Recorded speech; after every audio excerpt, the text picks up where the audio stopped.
नमस्कार, मैं प्रेयसी। स्वागत है आप सभी का द प्रिंट लाइन्स में। प्रधानमंत्री नरेंद्र मोदी ने दिल्ली के भारत मंडपम में पहले राष्ट्रीय रचनाकार पुरस्कार का आयोजन किया, जिसमें उन्होंने भारत के विभिन्न यूट्यूबर को बुलाकर उन्हें विभिन्न श्रेणियों में पुरस्कृत किया। उन्होंने क्रिएटर्स को संबोधित करते हुए कहा कि यह आयोजन लोकसभा चुनाव के लिए नहीं है और मैं आपको गारंटी देता हूं कि अगले शिवरात्रि को भी ऐसा कार्यक्रम मैं ही करूंगा। साथियों, अगले कुछ दिनों में लोकसभा के चुनाव होने जा रहे हैं। आप ये मत सोचिए कि आज का ये इवेंट इसके लिए है।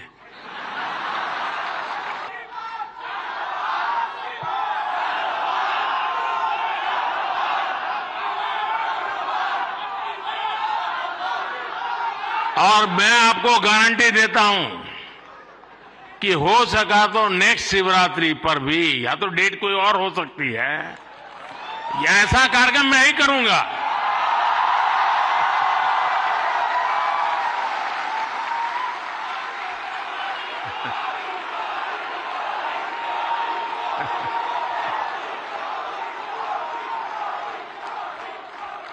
लेकिन मैं लोकसभा चुनाव का विषय उस अर्थ में नहीं लाया हूं, क्योंकि मुझे भरोसा है मुझसे ज्यादा मेरे लिए आप मरते हैं।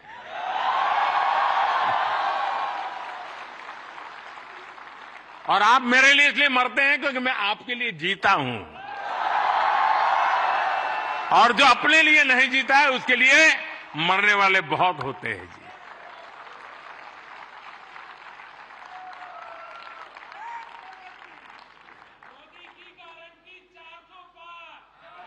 वो मोदी की गारंटी नहीं है, 140 करोड़ देशवासियों की गारंटी है।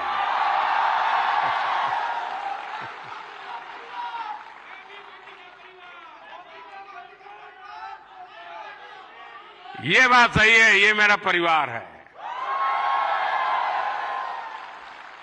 साथियों, मैं जो लोकसभा चुनाव की बात कर रहा था, और एक क्रिएटिव वर्ल्ड के लोग बहुत बड़ा काम कर सकते हैं। क्या हम ऐसा कुछ कर सकते हैं कि हमारे यूथ और खास करके हमारे फर्स्ट टाइम वोटर, उनको हम जागरूक करने के लिए क्या कर सकते हैं, और उसको पता हो कि वोट देना यानी किसी को जिताना हराने का काम नहीं है जी। वोट देने का मतलब है तुम इतने बड़े देश की निर्णय प्रक्रिया के हिस्सेदार बने हो। तुम देश का भविष्य बनाने वाले एक महत्वपूर्ण पार्टनर हो। ये उस तक पहुंचना जरूरी है जी। उसको कभी ये मत कहिए किसको वोट दो, लेकिन आप उसको जरूर कहिए कि वोट तो देना ही चाहिए। वो तय करेगा किसको देना किसको नहीं देना, वो तय करेगा, लेकिन वोट देना चाहिए, ये उसको जरूर कहना चाहिए। और मैं मानता हूं हमारे देश में, दुनिया के देश जहां जैसे जैसे समृद्धि बढ़ती गई, वोटिंग पैटर्न घटती गई। दुनिया में देश समृद्ध हुए, लेकिन अलग अलग व्यवस्थाओं ने समृद्धि तक ले गए और बाद में लोकतंत्र की दिशा में गए।